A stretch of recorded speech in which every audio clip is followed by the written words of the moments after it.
So what is going on, Kingdom Hearts fans? It's your boy Mazia here, bringing you guys a video to talk about Kingdom Hearts 3 Final Mix, or Kingdom Hearts 3 Remind, which will be getting more information during E3 season this year, which is very hype. So fingers crossed we actually do get a lot of good information from E3 this year. We get to see exactly what it is, hopefully some new looks at whatever new content is going to be brought, because they could always just do, like, of course, some image on the screen and say this is Kingdom Hearts Remind, giving us a hint of what it's going to be about, potentially showing off just like, of course, whatever new character there may be within Kingdom Hearts Remind, standing next to Sora, something like that.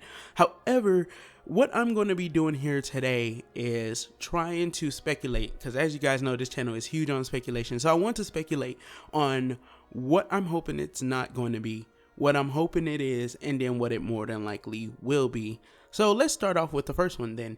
What I'm hoping it isn't is that it isn't a reminder or recap of the entire series. I feel like wasting Kingdom Hearts 3's Final Mix trying to recap the series for people who can just go out and buy the all-in-one bundle that they already released and have every game possible would be a waste of time. I also believe that, of course, the opening, the orchestral Don't Think Twice opening, I think that that's already perfect enough for people to understand exactly where the story is heading within this game, as it does move in the chronological order of events. Yes, you don't have, of course, a full detailed description of everything that's happened. However, damn, that voice crack was hard. However, whoa. However, when it comes to even not having, of course, an in-depth explanation, there's still, of course, the books, the tomes of prophecies that you can go to. I forgot what they called it in the game itself, but there's a little archive that gives you all of the information about the important events of the story thus far that I guess you could say Tetsuya Nomura or the writers felt you would need to know before you play Kingdom Hearts 3. So all of that stuff is already in there. They already made plans for that. So hopefully it isn't just that, with, of course, some new locations, some new enemies, and, of course, some new bosses. I'm hoping that that's not what it is. I'm hoping that it's something that actually is completely new content. But if we're going to talk about the realm of new content, now we're going to move into the second one, in which I'm going to talk about exactly what I'm hoping it is. So there's a lot of missing plot points within Kingdom Hearts 3, or plot points that don't go anywhere, that seem to be built up for Kingdom Hearts 4 or whatever project will come after this, even if it winds up being Kingdom Hearts Dream Drop Distance 2, in which, of course, we'll be journeying with Sora and Riku, going in a journey in whatever new place, of course, Sora is in by the end of Kingdom Hearts 3 in a secret episode. So what I'm hoping for is that these plot points get a lot more build up. For instance, the game is going to now be called Kingdom Hearts 3 Remind, with this being the Final Mix version of the game. The plot points that are missing right now is why Ephemera seems to be connected to Sora, or why Sora seems to be connected to the Lights of the Past within the Keyblade Graveyard. The missing girl within, of course, Kingdom Hearts 3. So the plot of Kingdom Hearts 3 has a huge focus on this missing girl, whether or not it's Ava or Skuld. We still don't know 100% yet, but of course with Ephemera and Ventus being involved in this story, it's kind of leaning more towards Skuld with majority of the fan base. So whether or not it's Ava or Skuld, I think we should find out exactly what's going on there. It could be something revolving around the secret episode as well. It would be nice to find out something about the Master of Masters and what he's been doing this entire time, potentially playing as Sora within, of course, Shinjuku, Sora within Shibuya, Riku within Shinjuku, and of course finding out some new information about the Master of Masters, why he disappeared, what his true motivations are, and where we're going to be going forward with him as the main villain, if he does in fact be the main villain and it isn't Lucio taking up his mantle in the future of the series. So with that being said, that's my thoughts on what I'm hoping it will be. Something that builds into the future. There's a lot of stuff that Remind fits in when it comes to the story of Kingdom Hearts 3, including Maleficent and how she found out about the black box, what's within the black box, and potentially what information she has about the black box that makes her so thirsty to get her hands on it.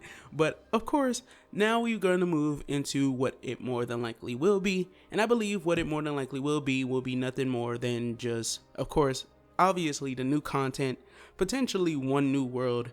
But at the same time too, I feel like we could be playing or experiencing this new world with Sora and potentially the perspective of another character, potentially the perspective of a character from the past, such as, I don't want to say Ephemera, but potentially somebody from, back in the day. We could see that as well. We could see a more expanded version of Skylar at Kylam. I know that Tetsuya Nomura did say that, the Keyblade Graveyard, he wanted to expand upon it more. So we could potentially see more of the characters from the past, meaning the lights of the past, how we saw Ephemera.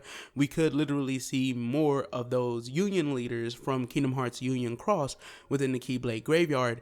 And with the theory circulating around that Dark Inferno is actually Ephemera in a heartless form, or of course, it's the embodiment of the darkness within his heart, it could be possible that we could see other Union leaders be represented in this same exact way, in which we'll have 3 more enemies because Ventus is alive, so there is no 5th. 3 more enemies that actually will appear in the Keyblade Graveyard. And once you complete all of these different boss fights, then of course you could potentially get some information about what happened to them, as we do know from the secret reports that of course the Union leaders and some of the members of their unions within Kingdom Hearts Union Cross made their way out of the world line created by the Master of Masters, which seems to be a digital world line, as of course we know today that Brain is starting some kind of virus, or he's investigating some kind of virus, which is leading to Ventus and player character also coming or going after Brain in the story of Kingdom Hearts Union Cross. So we don't know exactly where that is going to go just yet. However, by the time Kingdom Hearts 3 Remind is released later on within the year, because I'm pretty sure we probably are more than likely like 3 to 6 months off from getting it, meaning that we could potentially see at some point around September, October, November, or December. It's more than likely still going to be somewhere in that range before we finally see it, meaning that we have enough time for potentially 2 to 3 more updates for Kingdom Hearts Union Cross to build up to whatever Kingdom Hearts 3 Remind is actually going to be about. So those are my thoughts on Kingdom Hearts 3 Remind. If I had to choose just one that I really want to happen, I really want to see something about the Master of Masters. I want to see more information about him. I mean, yeah, we've heard about him. We've heard about how he's the Master of Masters. He's the most significant Keyblade wielder, and I'm saying that with air quotes because I still believe he's the wielder of the X-Blade, the most significant Keyblade wielder, and how he's done all of these things, how he's so strong. And with the foretellers being as strong as they are, it's only proper to scale up from them. And we know that Aced can cut open wormholes, Envy can change matter. We don't even know what Ira can do, and Ira is apparently the strongest one, as Aced says to Ira that, of course, is he there to finish him off, to kill him off, in Kingdom Hearts back cover. So, with that being said, this has been your boy Mozzie. Don't forget to do a little A-Class gaming, and everything you do, don't forget to keep it A-Class, and keep it tuned here for more Kingdom Hearts 3 Remind and Kingdom Hearts 3 information, theories, gameplay, speculation videos going forward, as of course E3 season is right around the corner, baby, and we're finally going to see exactly what Kingdom Hearts 3 Remind is about, or we're going to start to get hints on what it's about, because it's already been confirmed that Square Enix will be at E3, but not only that, more information for Kingdom Hearts 3 Remind will also be at Square Enix's panel during E3 this year. So this has been your boy Mazia, and peace the heck out. What's left of me? What's left of me? And you and I, there's a new